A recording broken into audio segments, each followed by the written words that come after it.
Sarah Bernstein is from Montreal, Quebec, and lives in Scotland in the Northwest Highlands. Her first book, Poetry Now Comes the Lightning, was published by Peddler Press in 2015 and was shortlisted for the Robert Crouch Award for Innovative Writing. She's the author of 2 novels, The Coming Bad Days, published in 2021 by Dawn Books, and in 2024 by Knopf Canada, Study for Obedience, published by Granta, and Knopf in 2023. Study for Obedience was shortlisted for the 2023 Booker Prize and appeared on longlist for the Highland Book Prize and Scotland's National Book Awards. Her short stories, poetry, and essays have appeared in Granta and Public Books, among other publications, and her work is being translated into 15 languages. Sarah now teaches literature and creative writing at the University of Strathclyde in Glasgow, and she's going to read for us from her book.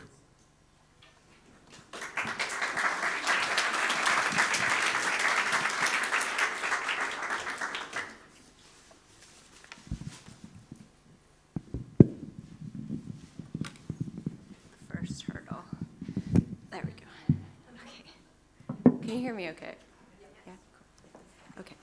I'm going to read from towards the end of Study for Obedience. So the book is about a woman who moves to live with her brother and act as his kind of helpmeet.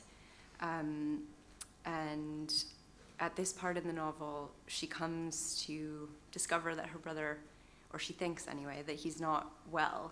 So she is seeking out some cures for him. So that's kind of where we are. As I cycled across town, to the dump, to the farm, as I cycled back up the hill to my brother's house, I thought often about life and its chance encounters, the inexorable question of complicity, about how not one of us could claim to be innocent any longer. I thought that naivety, though it had long proven useful in protecting one from facing facts more squarely than it suited, was more inexcusable, more repugnant than ever. No more padding between the word and the world. I read once that ours was a century of half measures, and I thought even then that nothing could be further from the truth. Every single one of us on this ruined earth exhibited a perfect obedience to our local forces of gravity, daily choosing the path of least resistance, which, while entirely and understandably human, was at the same time the most barbaric, the most abominable course of action. So listen, I am not blameless. I played my part. Because for all that I did suffer, knowing what crimes were being laid at my door by the townspeople, I should also say the townspeople have been very suspicious of her this entire time and blamed various things like a herd of cows going mad and having to be put to death on her. Because for all that I did suffer, knowing what crimes were being laid at my door by the townspeople, knowing that they thought badly of me, I knew too that in some sense, so far at least as they were concerned, I had actually done the things I had been accused of. So I suffered, but I did not allow myself to be consoled. My life's practice had taught me one must not weep that one may not be comforted, and so I pressed on for my brother who needed me more than ever. For it seemed to me, or anyway I began to notice, that some barely perceptible change had occurred in his person, in his behavior. At times, for instance, while I bathed my brother in the mornings, while I read aloud to him the headlines of the day's news, I thought I heard him sigh. He was inattentive, no longer asking me to speak up, to enunciate more clearly, to control the vocal fry, to speak from my diaphragm. At times, I even found him sitting, eyes glazed, on the edge of the bed. And yet, for the most part, he continued in his usual routine. He carried on with his work and his telecommuting, holding forth on telephone calls, on Microsoft Teams. I could hear his voice carrying through the oak-paneled door of his study. His meetings with the townspeople carried on too, his public life unaffected, it seemed. And yet each time I scrubbed his back, each time I executed his Indian head massages, he seemed ever so slightly diminished. The hairline receded by a fraction of a millimeter, a filament of a muscle, once taut, slackened just a little. I did not, of course, mention any of this to my brother, who had always been so proud of his physique, of his luscious locks. I would do anything to save him the slightest bit of difficulty or discomfort. Nevertheless, I would, I felt, have to take matters into my own hands, in the interest of his health, of his well-being, and I reassured myself with the thought that if he seemed a little paler than usual, a little looser in the flesh or thicker around the middle, all that was needed, and this, I reasoned after undertaking some internet research on the subject, was a vigorous regimen of dry brushing to exfoliate his skin, to unclog his pores, to improve the circulation of his blood, to assist with his digestion. In short, to stimulate his nervous system in a variety of ways in the interests of promoting his health. Yes, it was just the thing. The particular method had suggested itself to me after watching a television program one evening, on mute, of course, subtitles off, since the latter, my brother had always maintained, made almost as much noise as the sound itself, something in the frequency of the light. He had always been a highly receptive person, my brother, his senses on high alert at all times, his sense of smell in particular. He could not abide odors or perfumes of any kind, was a super taster into the bargain. And so I learned early on to read the lips of the actors on television, and even when these actors faced away from the camera, still I knew what they were saying. Yes, you will think, after all, it is not so hard to follow the plot lines of the insipid television programs aired hourly and in hysterical profusion on every channel, from every corner of the world. Surely it was not so much that I knew what the actors were saying. Everyone knew that their voices had become quite beside the point. So much could be gleaned from movement and context. Well, I might respond, perhaps. And yet I maintain that it was the dialogue that I followed, the words themselves. However, I will not press the point. Let us move on. Now, this program had been about horses, and I watched as these horses, a sullen and disconsolate lot, not at all biddable, always bowing their heads to eat the grass that grew by the roadside, in the process propelling their riders forward and sometimes clear off their backs, so sudden and forceful were their movements. These same and morose horses were transformed, I mean completely transformed, by a thorough brushdown at the hands of the stable team. Where previously their ears remained perpetually pinned back, their hind hoofs cocked, their postures became relaxed. They chewed thoughtfully. My excitement, not to say delight, upon seeing such a turnaround in these horses, of whom everyone had despaired, who had indeed, suggested the host of the show in dark undertones, been but hours away from being sent to the proverbial glue factory, so unpleasant was their disposition, so total their change in manner, was such that I would have risen from the couch and proceeded immediately on my bicycle to the village, to the hardware store, to procure such a brush in aid of my brother's health. But the night intervened, as it so often did, and although the townspeople were capable of much, much too much, keeping their businesses open past regular working hours was beyond them, at least so far as I could see. And I recognized that I had only my eyes with which to do so, and those eyes, it was true, were those of one who was and would remain a stranger. And so I resolved that as soon as business hours resumed, the very next day, I would get on my bicycle and proceed down the road, dressed as it was now in the baked earth colors of late August, directly and without stopping to the hardware store in town. The streets of the town were eternally empty, except for the dust, which whispered in the still, warm air. It was a dry season. The shop's bell tinkled from the top of the door as I entered. It was like the street, unmanned, and everything covered in a fine layer of dust. I crept around the shop's single room, looking for signs of its keeper. I inspected every corner and checked in every cabinet. I peered over the glass counter, under whose pane and through whose covering of grime I could just see an array of the pastries and sweets for which the town was famous.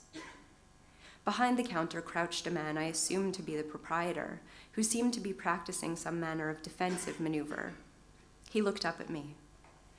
Satisfied that my presence had been acknowledged, that I could not be accused of having entered the shop on false pretenses, that I was a customer like any other, I walked around the shop perusing the impressively thorough selection of brushes on offer, ranging in size from the infinitesimal, designed, I reasoned, to brush the teeth of a cat, to the immense, this perhaps to smooth the skating rink erected on the town's lake each winter.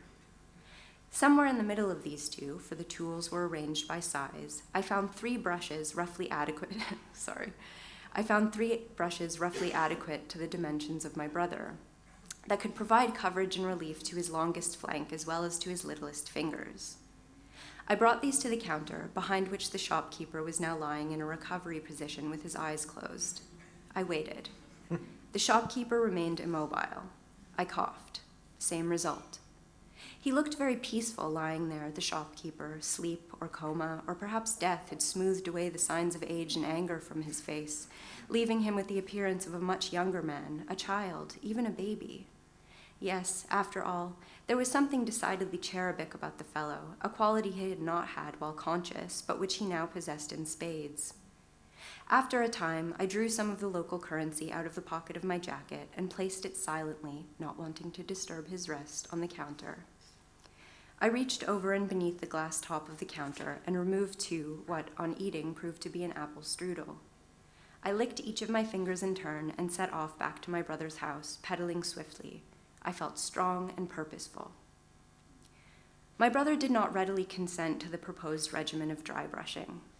I could not understand these objections, and at first sought to press my point, something I had never done before.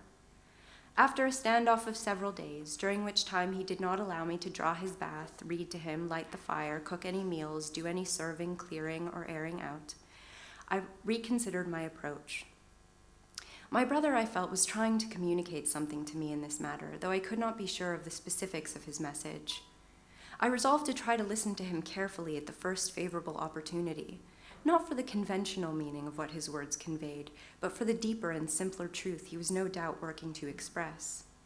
And so I listened attentively, patiently, to his objections. I listened to them at length over a series of hours, a series of days. I listened, probing my brother, egging him on, pursuing him along the corridors of his house down which he fled, dogging his steps even to the very door of his office, of his bedroom, of his ensuite bathroom, until at last and quite suddenly he stopped speaking at all. It was at this point, once I had taken the time to listen closely, so very closely, that I found that my brother had always been in agreement with me. Of course he was. And what's more, that the whole enterprise had actually been of his own conception. I put this to him as he sat on the edge of the bed one morning, mute, waiting for me to dress him. Some tremor passed across his face, but he turned away before I could read it clearly. I understood this as assent. And so I presented myself promptly at a time appointed by me to begin the work of my brother's recovery. Sure enough, even after this very first session, I could see my brother rally a little. Yes, I maintain that he rallied after these treatments, a twinkle returning to his eye, a brusqueness to his manner. Several hours or even days would pass before he began to slow down once again, to droop his head as he sat at his desk, at which time I would take my brother in hand and execute the therapeutic dry brushing once more. By and by, the intervals of high spirits experienced by my brother shortened. Sometimes only an hour had passed before I would notice him dragging his feet as he crossed the hall to his study, at times wearing only slippers, or even, and I was, to tell the truth, quite shocked to see it, in his stocking feet. And I was required to interrupt his work, his very important work, which he conducted now exclusively over email, in order to minister the now hourly treatment, which I suspended only for a few hours at night to allow for a restorative sleep. I began to supplement the dry brushing sessions with lymphatic drainage massages, a technique I learned from watching instructional videos I found on YouTube, there being no municipal library in the environs, and certainly none that would cover homeopathic remedies of this or any other kind. And so, after I completed his dry brushing session, I would apply a gentle but increasing pressure to his collarbones, to his underarms, to the insides of his elbows, then subsequently to his legs, with the intention of bringing about first the clearing of the lymphatic fluid and subsequently the absorption of the same. The whole process began on the hour every hour and took anywhere between 15 and 30 minutes, so that I was dedicating fully half of our waking hours, mine and those of my brother, to these remedies. To be sure, I felt fulfilled. Perhaps for the first time in my life, the very first time, I was giving myself up at last and entirely to my brother, body and soul, occupying every corner of him, bending to his will, or, in the absence of will, bending at the very least to the needs of his body, the needs of his soul, to have his life be the only duty of another, to be venerated. All his teachings, I felt, through childhood, through adolescence, to this day, had been leading to this point, my sublimation of myself and my brother, for my brother. I think I'll stop there. Thanks.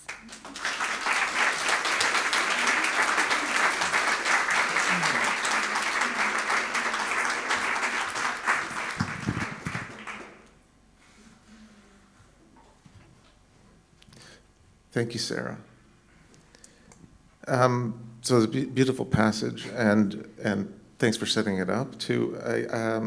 In addition to the story of the narrator serving the brother, I think there's something about the village that she travels to, that the brother lives in. Can you tell us a little bit about that? Sure.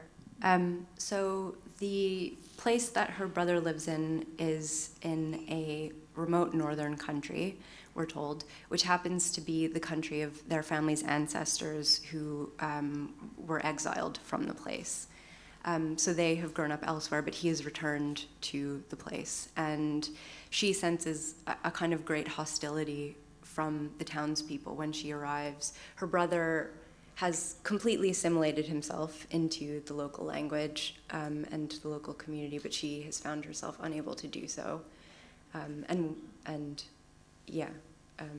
That's sort of part of the tension of the novel. And she doesn't speak the language, and he disappears for quite a bit of the novel. And during that time, a whole series of kind of odd, catastrophic events unfold. Yeah. That she kind of feels like she's guilty of. Yeah. So there's a sort of this collective bovine hysteria that results in the slaughtering of the town's cows, and then bird flu, a potato blight, as we later learn, and then a sow rolling over all of her piglets. And these are held as great tragedies in the town, which they are. And she is superstitious too, so she feels that people are blaming her for it, but she kind of understands this because there's this strange convergence that happens upon her arrival. And I guess I had been thinking about this because I had, when I started writing this book, I had recently moved to a very rural area for the first time, and I had always lived in cities before. And what I noticed in the countryside, especially as I came to keep sheep of my own, is that there's quite a lot of like animal death that occurs on a fairly regular basis, on a daily basis, right? I remember going out for a walk one spring, and there was a clutch of little ducklings going around, and then a seagull just swooped down and like picked one up and swallowed it whole, and I was like, and really kind of shocked by it. But you start to understand that this is the process of life, right, which you're kind of insulated from a lot of the time if you live in the city. And I could see that somebody who, like this narrator, who reads the wrong signs all the time, coming to the place, seeing all of these bad things happening, might read into it something that is not there. And the townspeople as well read into it something that is not there, or at least she tells us that they do. So there's that tension because we're not sure what to trust or what the narrator's telling us. But there also is reason for her interpretation of guilt, I guess, or victimhood. You have sort of veiled references to the Holocaust and references to her Jewish past. How did you deal with that? Because you deal with it in a really interesting way. We're not sure exactly where we are. It could be somewhere in Central Eastern Europe. It could be Scotland, for all we know. You don't give us a geographical specific location, and yet you do have Jewish references from time to time. You use words like bracha come out, and so there's a sense of tension of loss and hauntedness that I felt while reading it. Can you explain a bit how you came to that? Yeah, so I think there's two things that I was really preoccupied with when I was writing the book, and then I really remain preoccupied with. Like, I'm writing something now, and I'm kind of worried it's just the same book again. Even though I'm trying to make it different. But I think the first thing is that I was interested in like what it means to grow up with an awareness of like an understanding of history that is sort of defined by a series of catastrophes. So each new catastrophe sits in the last, but more than that, it also prefigures the next. And that was kind of how I was brought up, which explains a lot about the person I am today. But it sort of extends beyond the Holocaust, right? It's older than that, right? This sense of history. So that is one thing that I wanted to think about. What happens to a person, what happens to their subjectivity, their sense of agency, when that is sort of the horizon of possibility for them, right? Oncoming catastrophe. And what it means for their sense of their own ability to act in the world. And then the other thing that I was really interested in is, like, I had been reading, Saidiya Hartman's book, Lose Your Mother, and in that book, she talks a lot about the impossible dream of return. So what and the impossible dream of home. So what it is to think about, if you come from an ancestry that has been displaced from a particular place, what it means to try to return to that place. And I had gone through this really weird process when the UK was leaving the EU to try to get a Polish passport, because my grandparents had Polish passports. But all the documentation had been destroyed, so it was impossible. And I've never been to Poland. I've never been to the place where my grandparents were from. And I was wondering, like, because I know a lot of people who do that and undergo that process, and it's very important to them. And I think, like, I've always felt a really contrarian impulse. I've never been interested in doing that. And I wanted to think about, like, why people might do it and what it means to them. And also just, like, if home is like a set of relations, so what does it mean to yearn for something where those relations no longer exist? So those are kind of some of the impulses at the beginning of the writing, anyway. Well, you have a great quote about muscle memory. Is muscle memory historical, or something like that? Yeah. Because the narrator starts creating these reed men out of is it grass? Yeah. And then strangely depositing them on the doorsteps of neighbors. We're not sure why she's doing it. It's a little creepy, but also quite touching. I mean, because I having also Polish ancestry, having also tried to get a passport but failed, I have gone back to the villages of my grandparents. But I thought that was like a really beautiful question, because this idea, when you go back to a place now, you're not going back in time, you're going back geographically now. What does that physical space do to you, and what history is left in the place? Yeah. So I feel like you open up these questions, you don't quite resolve them, but that's for me the tension, one of the big tensions of the book. I don't think they're resolvable. Like, yeah, and I'm not interested in answering questions. But I know I'm here answering questions, but like with any certainty, I guess. Well, I guess one thing I want to talk to you was about the language that you use. You started as a poet. It's a very poetic book for those of you who haven't read it. In your epigraph, you mention your father and who taught you the music of words. And there really is a musicality in your book. It's which it was very effective. How do you balance poetry with narrative? I don't know. With great difficulty, I think. Because I think I've realized that Camilla was talking a bit about sound. Like, I also have a deep aversion to performance poetry, but I work a lot with sound in my work, in my head. So it's the sound of the words in my head. And that's usually how I start writing. Like, it's like hearing a musical phrase and then writing it down, and I follow that logic rather than really the logic of narrative. So with this, I had these disparate sections, and then I had to figure out the story afterwards. Who this character actually is, because I operate through voice, right? So I start with this voice in my head, and it sort of unfurls as it goes on. But the situations I have to actually exert effort to manufacture. It's not as intuitive, I think.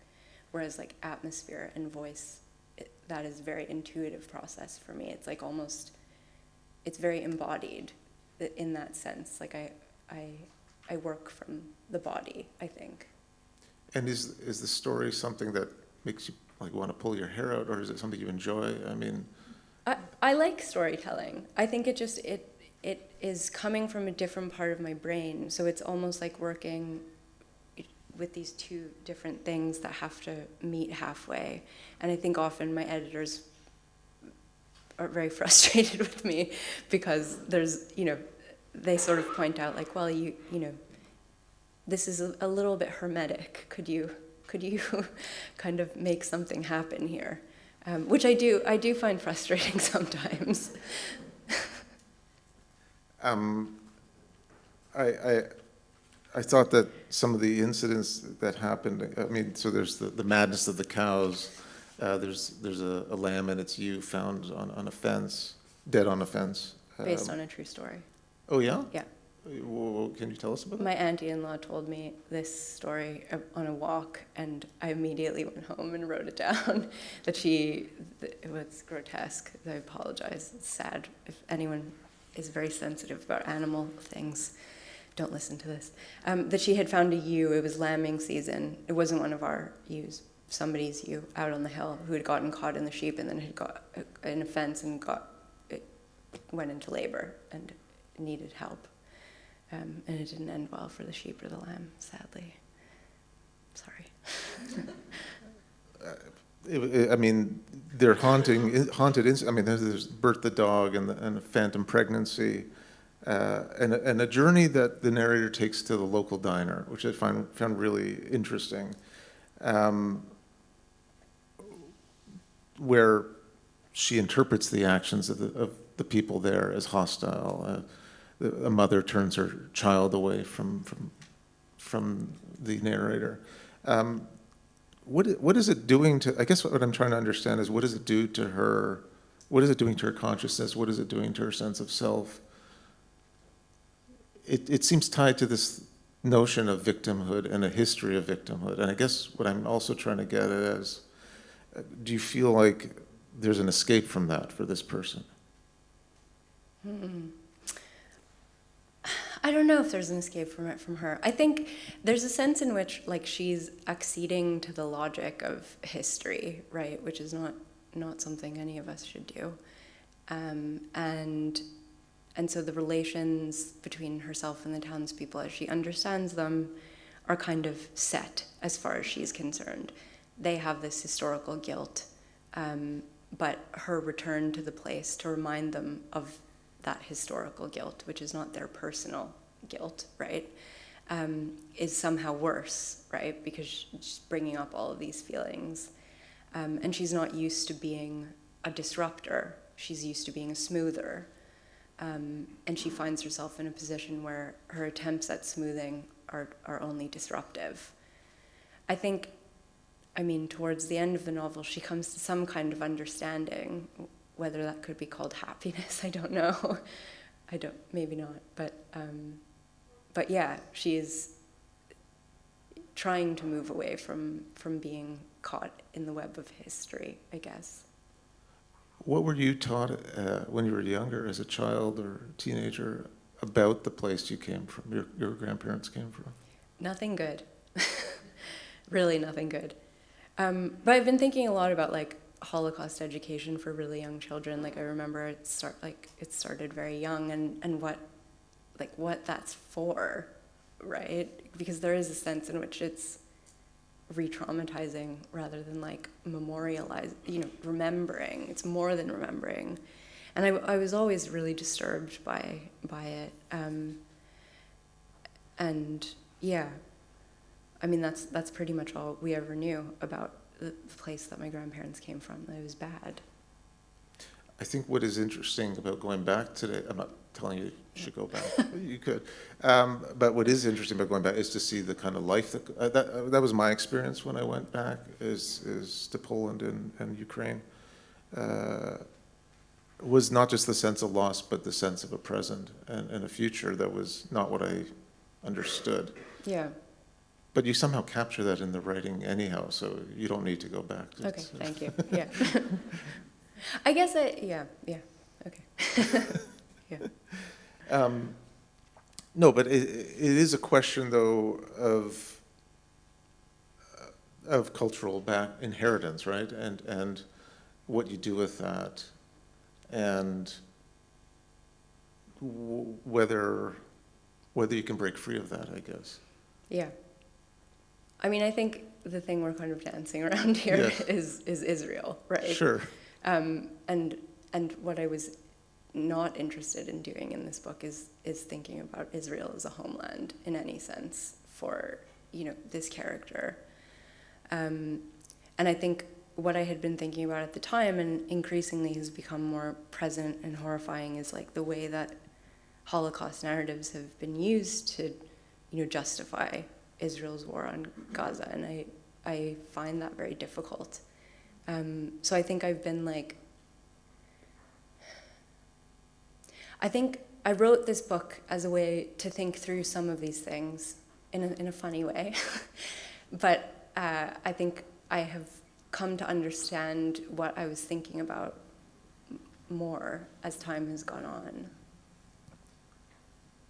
Would you call that the justification, a kind of inheritance of trauma, or is it a perversion, or I mean, how do you look at all that?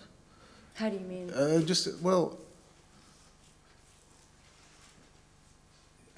mean, it didn't just start with Gaza. It's been going on for a while. Yeah. I mean, I had also very intense Holocaust education as a child, and that becomes somehow part of your identity, Yeah. or what you think is your identity, whatever that is, right? Yeah. And I guess as an adult, as a writer, I've tried to work through that in certain ways. Yeah. And I feel like you're doing that in your own way. But the use of it in a nationalistic context, I find upsetting. And yeah, and I don't think I realized the extent to which it was tied up with, that kind of education was tied up with a very specific kind of Zionism. Like I read Naomi Klein's Doppelganger. We went to the same elementary school actually in Montreal, and so I assume had very similar educations.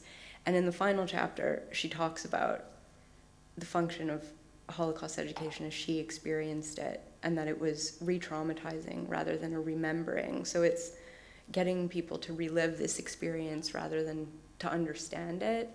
And she talks about the ways in which it's been tied up with the nationalistic project. And I was actually listening to it in the car. I had to stop the car because I just felt like I had been hit by a bus. Like somebody was saying something that I felt but couldn't articulate for a really long time.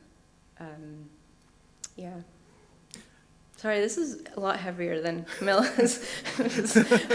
I came on being like, I'm going to be funny. I don't know if we're running it. I'm getting it. Oh, we have to. Okay, so we will open it up to the audience. Yeah. Yes, Helen. Hello, Sarah. My question is actually not to kind of undo the topics that have been, but it's about the way that you construct atmosphere. I think what really, really delights me about both of your novels, almost as counterpoints to each other, is that one is very much to do with being menaced, and then the other one, and I love it so much, is the way that the character is a menace. Like she constitutes, just by her presence, she creates situations. When she goes into the diner and she points at the pie, and suddenly the pie becomes this accursed object. I just loved all of that.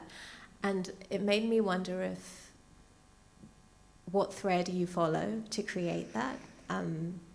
Is there some kind of, because you have all of this subliminal unease, and you just place it in the center of the story, and you don't attempt to unpack it in any way, and then you kind of very meticulously articulate everyone's response to this dread.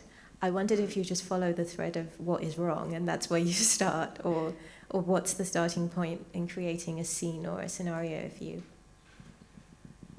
It's a really interesting question because I feel like it's different every time. I think in this I was interested in like the play of, because I was thinking about this question of agency, right, and how people can abdicate agency at different points in their lives. I was interested in like her forced passivity, right? She's been brought up to be really obedient. But how that can take on a kind of power of its own, like how, you know, if you are obeying somebody like 100%, that diminishes them too, like the person demanding obedience, you know? So I was interested in what you could do, like if you took that to an extreme, and if it could actually exert a kind of, you know, playful power that physically weakens somebody.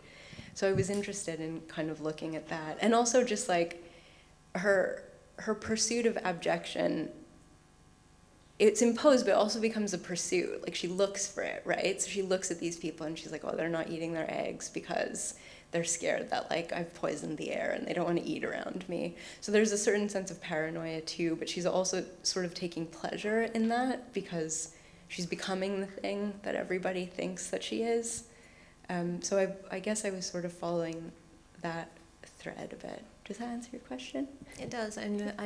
Yeah, it's a really sharp edge of comicality. Yeah. That's even a word, but yeah, I just admire it very much. And, Thank you.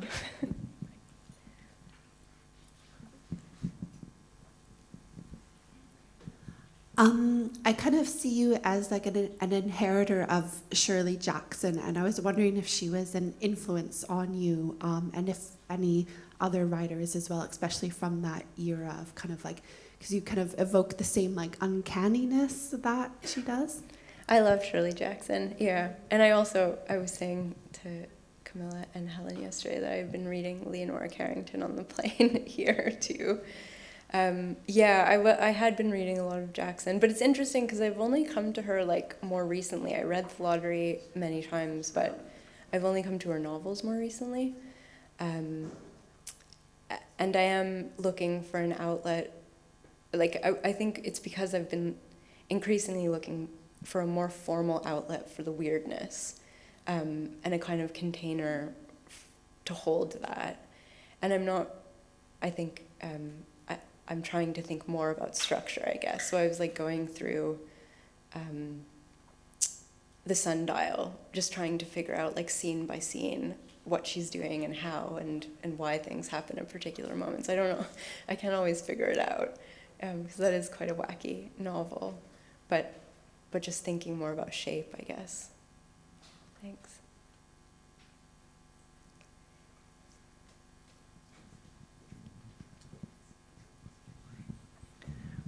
Hi, I had a question about the agency of the characters, like her female agency and how you approach that, because I found the extract that I read and the one that you read today, they really dig into this idea that the female character doesn't seem to have any agency, or if she does, that it's kind of turned in on her. It's almost like a negative agency. Yeah, I really like the way you phrase that, the idea of negative agency, because it is almost that, right? Like, I was talking to Daisy Lafarge, who's a novelist, and her novel Paul the character is extremely passive, and she called it a kind of radical passivity. Like there's something in like a total refusal or a total retreat that can become radical by some sort of like weird alchemy. But she's also like the character in Study for Obedience is also kind of concerned with agency. Like it's something she thinks about, right?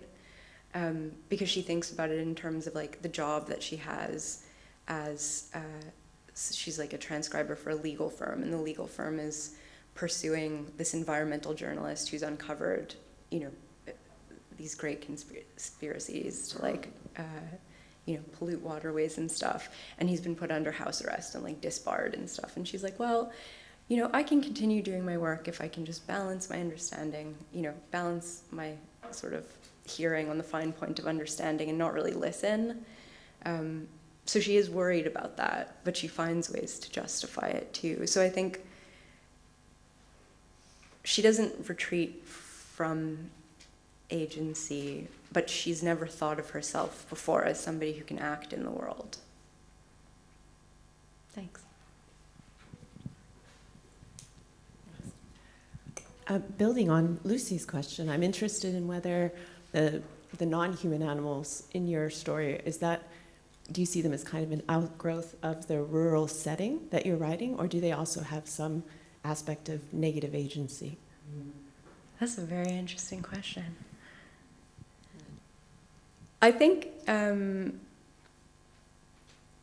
don't know. It's a very good question. I haven't really thought about it that much, but I think in some ways they are maybe just an outgrowth of the rural setting, because in order to capture like the dailiness of that life, those animals are necessary for it. The dog Bert does have a kind of positive agency in that respect and becomes a companion to her, but she never really kind of meets any of the other animals, so they don't get their time to show whether or not they're there. She just sort of hears about them. She goes in to look at the pigs once, but her contact with them is kind of limited.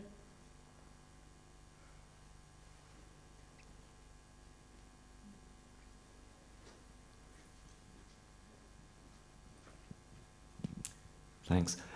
Sorry, I haven't read your book yet, but from what you're talking about, like with the protagonist being blamed for the death of like the sow rolling on her piglets, this makes me think of like the historical persecution of witches in Scotland and elsewhere. I was wondering if that is one of your interests, if that was an inspiration, partly.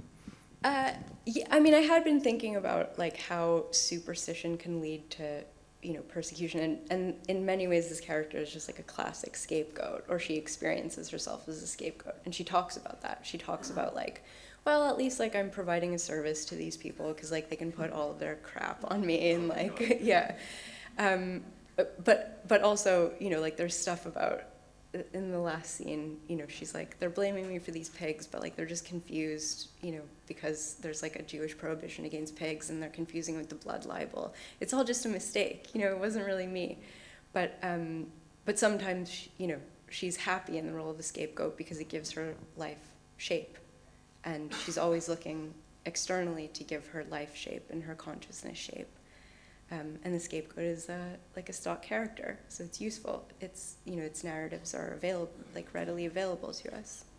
Yeah, thanks.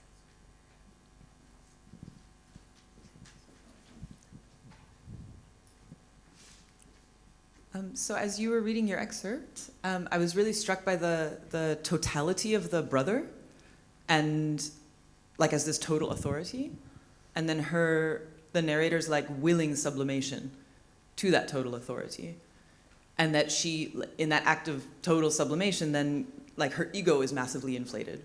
Yeah. So we have this like sublimation and narcissism like combined. I'm trying to formulate the question. It's good. And then in your discussion also about the totality of the Holocaust education and the Jewish narrative, which perhaps is a North American phenomenon, yeah, which I also personally experienced. And I wonder, what also linked to Lucy's question about agency, like what does agency offer as a way out, and also of a sort of humanization of the other? Because with the totality of the brother and the sublimation of the ego, both are dehumanized. Yeah. Is that a question? I hope it's a question. It's a very good question. I think there's a lot to think about there. I think, as you're saying, right, she has two models of being in the world that she knows, and both of them kind of come from the same source, which is like being obedient. And she's always, as we were kind of just talking about, like looking for external narratives to shape her. I guess one thing I was interested in thinking about related to agency is this question of like complicity, and just understanding, like, she's trying to understand how to be in the world where she, you know, is enmeshed in real ways with like a history that she doesn't necessarily want to be involved with, but has like determined the horizon, her horizon of like her sense of possibility, and of happiness and everything that comes with that. But it's like, it's not a question that has an answer, I think, right? Because where do you go from there? I don't know, but it's definitely something that I've been thinking about when I was writing. So, thanks. I'd love to talk about it more after. Thank you all for your questions, and Sarah for your generous reading and commentary. I'm getting the sign that we're at the end, so I think it's a break time now. Okay. Yeah? I'm gonna go lie down. Go lie down.